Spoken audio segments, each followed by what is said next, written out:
পাকিস্তানে একটি চেকপয়েন্টে গাড়ি বোমা হামলায় ১২ কর্মকর্তা নিহত হয়েছেন।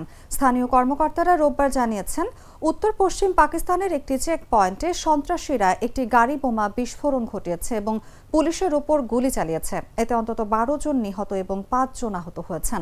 পুলিশ কর্মকর্তা মোহাম্মদ সাজ্জাদ খান এএফপিকে বলেন, গত রাতে বান্নুর ফতেখিল এলাকায় এক আত্মঘাতী বোমা হামলাকারী বিস্ফোরক বোঝাই একটি গাড়ি নিয়ে পুলিশের চেকপয়েন্টে ধাক্কা দেয়।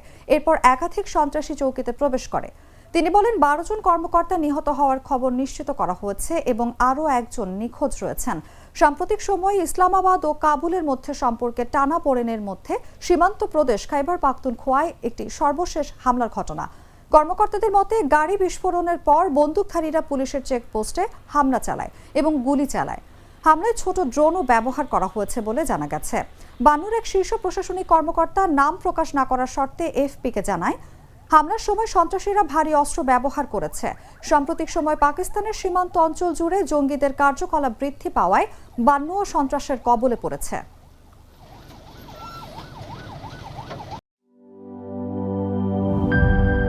সব সমস্যার সমাধান হবে এই সস্তা কেবল বদলে বিজলি কেবলস লাগালে। বিজলি কেবল, নিরাপদ আজীবন।